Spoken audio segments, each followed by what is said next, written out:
오늘날 급변하는 문화와 문명의 소용돌이는 사람들의 생각과 사고방식을 바꾸어 놓았습니다. 하나님을 향한 믿음은 소멸되고 있죠. 하나님의 창조를 거부하는 사람들과 주님의 재림을 거부하는 그러한 사람들이 날마다 늘어나고 있습니다. 종말의 날을 거부하고 있는 이 세상은 어떻게 되겠습니까? 이러할 때 우리는 질문을 한번 드려봅니다. 이러한 일들을 거부하는 사람들이 늘어나고 있는데, 그렇다면 인류는 세상이 어떻게 시작되었는지, 그 끝은 어디인지, 존재하는 인생과 삶의 의미를 알고 있습니까? 그렇지 않죠. 인류는 세상이 어떻게 시작되었는지, 그리고 그 끝은 어디인지, 존재하는 인생과 삶의 의미에 대해서 알지를 못합니다. 만약 이러한 것들을 어느 날 알게 되었다면 창조주 하나님께 영광의 찬송을 드리든지 두려워 떨며 죽음에 이르든지 할 것입니다. 진리와 함께 영적인 실체도 파악하지 못하는 인간들이 믿음을 거절하는 것은 어리석은 지적 교만입니다. 이 세상의 과학 문명과 문화는 계속 발전해 나가지만 대다수의 인간의 행복과 삶의 의미는 갈수록 황폐해지게 될 것입니다. 인류의 역사는 일정 기간을 두고 질병과 자연재해와 전쟁을 반복하고 있습니다. 그리고 그 주기는 갈수록 짧아지고 있는데요. 주님이 말씀하신 그대로 진행되고 있는 것이죠. 죽음에 이르는 질병과 전쟁과 자연재해는 안전하다고 하는 우리들의 삶에 속한 일상적인 문제들입니다. 인생들이 이렇게 되는 것은 하나님을 대적하고 교만한 인류에게 보호하고 보존하는 하나님이 손을 빼고 있기 때문입니다. 그럼에도 회개하는 사람들은 눈에 보이지 않습니다. 어디에 숨어 있는지. 이러한 일이 일어나는 것은 믿음이 실종되고 있기 때문입니다. 이때 최선을 다해 성실하게 살아가며 주님의 재림을 간절하게 소망하는 자들은 복된 것일 것입니다.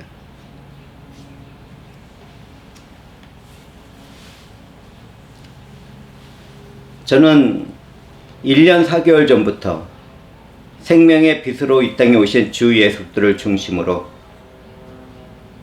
그 내용으로 그림을 그려나가고 있습니다. 저는 설교뿐만 아니라 예술이라는 영역에서도 진리와 사랑의 신 우리 주 하나님의 영광을 드러내는 일을 시작했습니다. 내 삶의 모든 영역에서 생명의 빛으로 세상에 오셨고 또다시 오실 주님께 영광을 돌리는 일은 정말 자랑스럽습니다. 사실 그림을 다시 시작하면서 저는 육체와 정신의 어려움을 겪어나가고 있습니다. 이러한 고통은 때때로 죽음보다 힘들다는 것을 저는 고백합니다. 그럼에도 저는 함께 하시는 성령 하나님이 지키시고 지식과 지혜로 함께 하시기 때문에 견뎌나가고 있습니다. 저의 남은 생명을 주 예수의 진리와 사랑과 은혜와 영광을 증거하고 선포하며 살아가는 것은 정말 복된 일인 것이죠. 저는 회중 앞에서 고백할 것이 있습니다. 사실 저는 미련하게도 한동안 가족들이 흩어지는 것을 막아보려고 노력해 왔습니다. 그러나 모두가 알듯이 인간의 노력으로 그러한 일들을 멈출 수 있는 것은 아닙니다. 사람이 태어나면 늙고 죽게 되는 것 같이 다 성장한 자녀들은 새로운 시작을 위하여 가정을 떠나는 것이 하나님의 선하신 섭리입니다.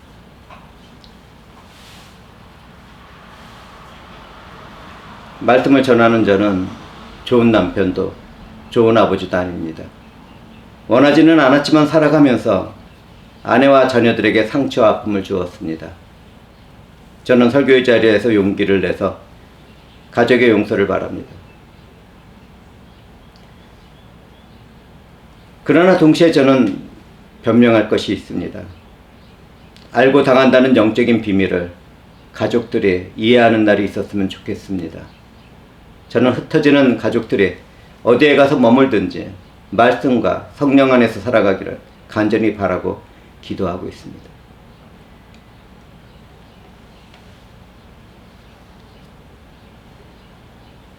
(1년 4개월) 전부터 그림을 다시 그리게 된 저에게는 영적인 영역도 다시 깊어지고 확대되고 있습니다. 내가 원하지 않더라도 그전처럼 세상에서 일어나는 어떤 일들에 대하여 알게도 되고 깨닫게도 됩니다. 저는 성령 안에서 영원한 생명을 전하는 입술이며 심판의 입술이며 영혼의 치료자라는 것을 고백합니다. 성령이 임한 형제자매들은 깨어 일어납시다. 하나님의 행하실 일을 선포하며 이 세상에 대하여 승리하는 삶을 살아가도록 합시다. 세상의 죽음의 냄새를 풍기는 권세자들은 제거되어야 하겠고 소멸되어야 하겠습니다. 성도들은 주 하나님의 사자들이 무고한 자들의 피를 원하는 세상의 권세자들을 찾아다니며 처리하시기를 기도합시다. 더 심한 자연재해와 더 고통스러운 질병이 이 세대를 덮지 않기를 깨어 기도합시다. 새벽이 다가올 때 어둠은 더욱 깊어지지요. 그처럼 어둠에 잠겨있는 이 세대가 하나님의 구원과 사랑과 은혜로 가득 채워지기를 기도합시다. 어둠에 속한 영들은 주님의 이름과 영광을 선포하는 저희 약점과 연약함을 공격하고 넘어지도록 최선을 다할 것입니다. 그럼에도 저는 승리하신 예수 그리스도 안에서 보호받고 보존될 것을 믿음 안에서 확신합니다. 사탄과 마귀들은 은혜를 받은 저를 유혹하고 지배하려고 하겠지만 우리 주 예수 그리스도 안에 있는 하나님의 사랑에서 끊을 수 없다는 것을 찬송 가운데 영광을 올리며 고백합니다.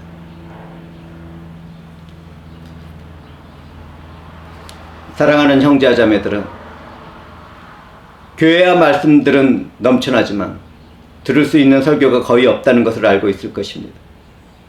믿음이 실종되는 세상에서 미련하게 하나님의 말씀과 복음을 전하는 자는 조롱과 멸시와 거절을 당할 수 있습니다. 문화의 영역인 예술의 세계에서도 그렇겠죠. 그러나 이 모든 일은 하나님의 능력과 사랑과 은혜가 내게 임하는 환경일 뿐입니다. 제가 약할 때 강하신 주 예수 그리스도가 일을 하시기 때문입니다.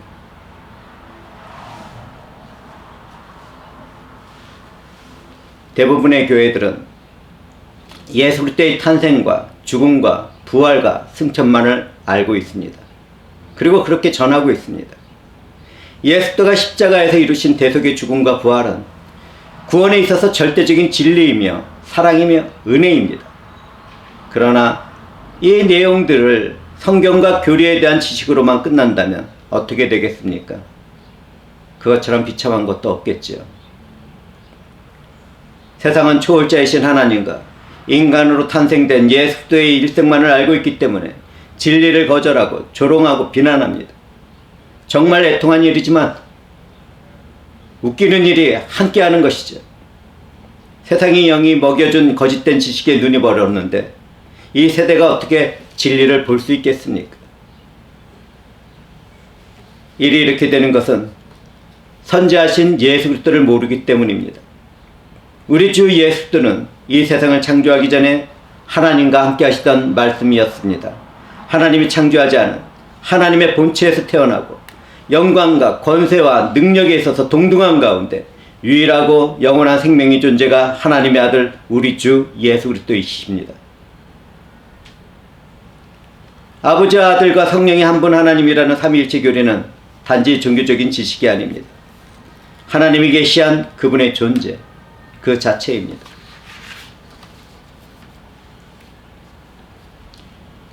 이 세상은 말씀이며 진리인 우리 주 예수 그리스도에 의하여 예수 그리스도를 위해서 창조되었습니다. 모든 인류는 이것을 절대로 잊지 말아야 합니다. 성령이 운행하시는 가운데 주님이 되라고 하시고 있으라고 명령하실 때마다 우주는 창조되었고 생명체는 생겨났습니다. 우리가 살아갈 모든 환경을 창조하시고 우리를 있게 하신 하나님을 감사 가운데 찬송드립니다. 오늘날에도 우주가 확장되며 인류가 보존되는 일들은 아버지가 일하시는 것처럼 아들도 성령도 일하시기 때문입니다. 구약 성경을 깊이 읽어보면 예수 그리스도가 천사들과 인간의 모습으로 이 세상에 나타난 일들이 기록되어 있습니다. 그리스도는 아브라함에게도, 야곱에게도, 모세에게도, 삼손의 부모에게도, 기드온에게도, 이사야에게도, 다니엘에게도, 그리고 스가랴에게도 나타나셨습니다. 이런 일을 우리는 그리스도의 현현이라고 부릅니다. 구약에 나타나신 예수 그리스도. 그분은 그렇게 일하셨습니다. 우리 주 예수님은 창조주로서 언제든지 사람의 형상으로 세상을 찾아와서 그분의 일을 할 수 있었습니다.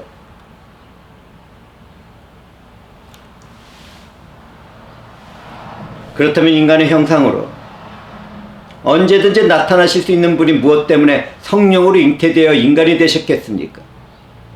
생명이 근본이며 근원인 예수 그리스도가 성령으로 잉태되어 인간이 되신 것은 그분의 생명을 죄로 타락한 우리들에게 입혀 주시기 위해서입니다.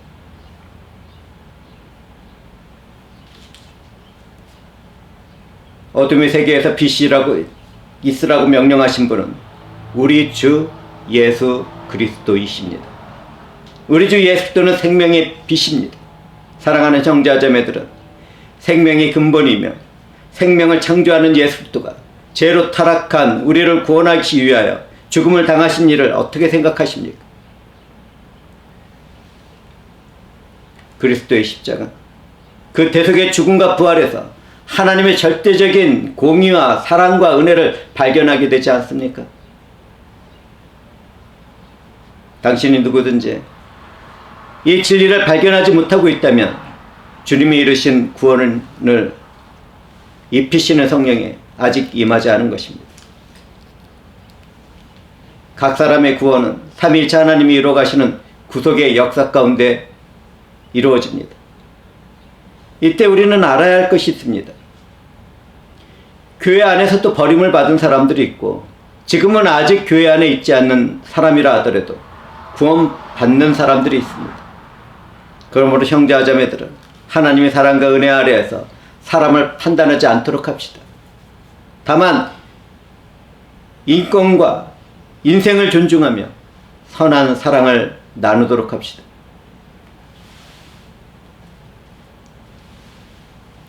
교회는 건물이 아니라 그곳에 모인 사람들을 의미합니다.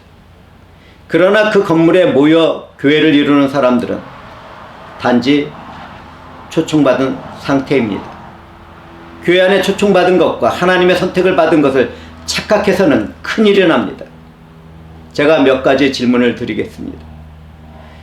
우리 주 예수 그리스도가 세상을 창조하기 전에 존재하신 하나님의 독생자라는 것을 믿고 있습니까? 자기 백성을 구원하기 위해서 성령으로 탄생한 예수 그리스도와 그 일을 계획하신 하나님 아버지의 지혜와 성령의 권능을 믿고 있습니까? 십자가 위에서 나를 대신하여 공의의 심판을 당하시고 부활하신 예수를 믿고 고백하고 있습니까? 만약 이런 것들 믿음으로 고백하고 있다면 세상을 창조하시기 전에 예수 그리스도 안에서 나를 선택한 하나님의 사랑을 함께 고백하고 있을 것입니다.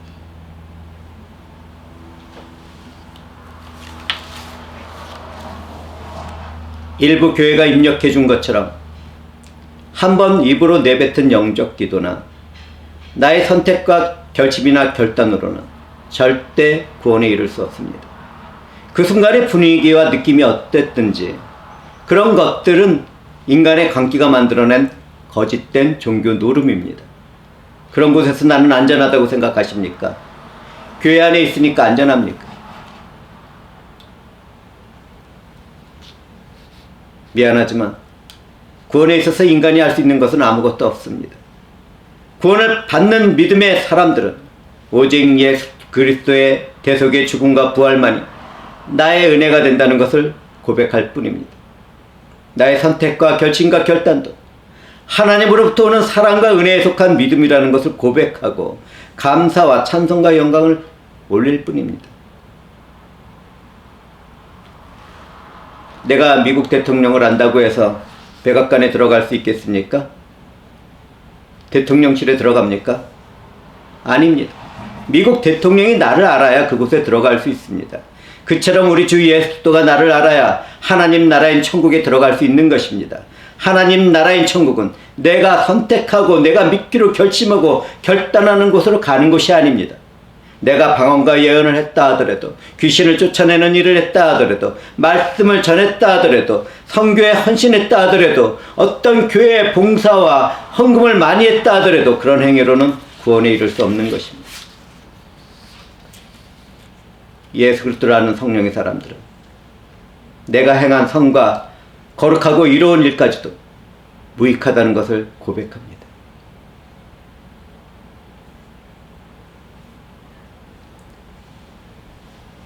성령에 의해 창조주인 삼위일체 하나님을 믿어주고 나를 대속한 예수 그리스도의 죽음과 부활이 믿어지고 앞으로 있게 될 주님의 날이 믿어지는 사람들만이 하나님 나라인 천국에 들어갈 수 있습니다. 성경에서 하나님의 아들 우리 주 예수 그리스도를 발견하지 못했다면 그것처럼 비참한 일도 없는 것입니다.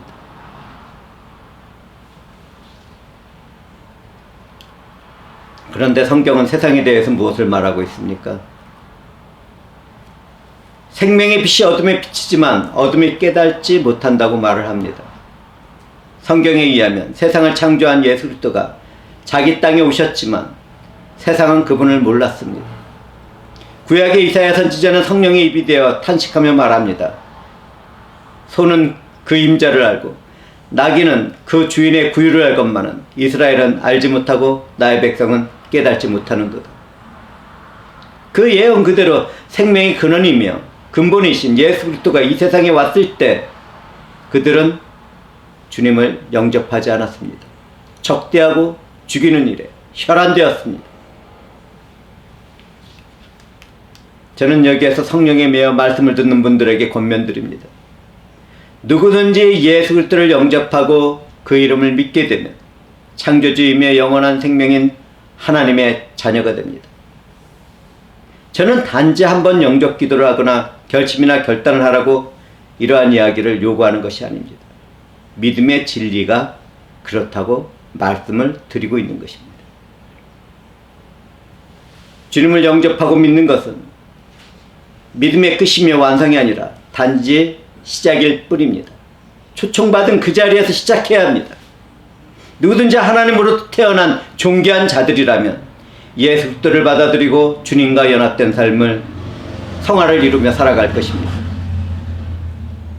저는 오늘 아주 가볍고 간략하게 빛으로 오신 예수 그리스도를 증거하며 믿기를 권면드렸습니다. 저는 성령이 이끄시는 대로 가능하다면 앞으로 생명의 빛으로 이 땅에 오신 예수 그리스도와 그 사랑 이야기를 다시 언급하고 또 언급할 것입니다. 저는 고백합니다. 아직 저는 어리석고 부패하고 연약한 인생을 살아가지만 내 삶의 모든 영역에서 예수 그리스도와 그분의 이름과 영광을 증거하게 되었습니다. 교회 안의 설교자로서, 일상생활의 문화예술 영역에서 예술가로서, 예수 그리스도의 증인으로서 살아가고 있습니다. 이 모든 것은 저를 부르신 하나님이 행하시는 은혜의 일들입니다. 말씀을 듣는 분들은 생명의 빛이 비쳤을 때 더 어두운 동굴로 숨어들지 않도록 해야 합니다. 짜증을 내고 거절을 내고 어두운 데로 들어가서는 안 됩니다. 어둠 속에서 문드러진 상처와 고통은 생명이며 치료의 빛인 예수도 앞으로 나와야 고쳐지고 치료되고 회복됩니다. 성경이든지 말씀이든지 전도가 되었든지 생명의 빛이 내게 임했다면 용기를 내서 어둠 속에서 빛으로 나오시길 바랍니다. 하나님의 부르심 앞에는 그 어떤 자격이나 차별도 없습니다. 말씀을 듣는 당신이 어떤 사람이고 어떤 일을 했든지 생명의 빛이며 진리인 예수 그리스도를 영접하게 되면 다 용서를 받고 새로운 삶을 살아가게 됩니다. 아직도 하나님의 은혜의 일을 믿지 못하는 형제와 자매들이 있다면 회개와 믿음의 자리로 나가도록 합시다.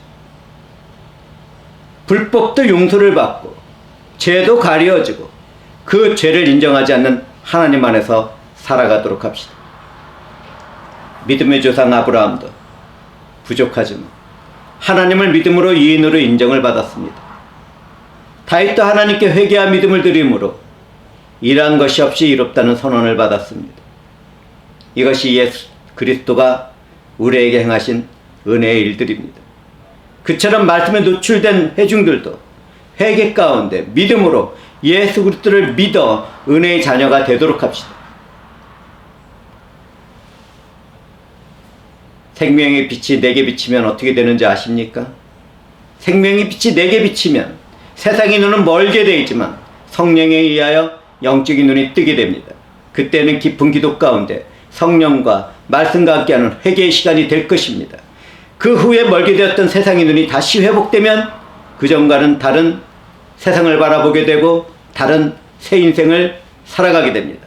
일상의 모습은 변한 것이 없어 보이겠지만 성령이 함께하는 내면으로부터 생명의 빛을 반사해내는 빛의 자녀로 살아가게 되는 것이죠. 하나님의 눈과 인간의 눈이 같지 않다는 것을 우리는 잊지 말아야 합니다. 말씀 아래 있는 우리 모두가 생명의 빛 대신 예수 그리스도 안에서 하나님의 자녀로 살아가기를 축복하며 말씀을 마치도록 하겠습니다. 기도하겠습니다. 영광이 주 하나님, 주 하나님 사랑 가운데 생명의 빛인 예수 그리스도와 우리들의 영적인 상태와 또 하나님께서 행하실 일들을 바라보며 말씀을 나누었나이다. 주 하나님께서 친히 우리에게 은혜로 임하여 주셔서 이들이 어떤 일을 하고 어떤 삶을 살아가든 간에 주 하나님을 찾고 기도하며 말씀 안에서 성령과 함께 동행할 수 있도록 은혜를 베풀어 주시옵소서. 우리를 구원하신 그리스도 예수의 이름으로 기도드리옵나이다.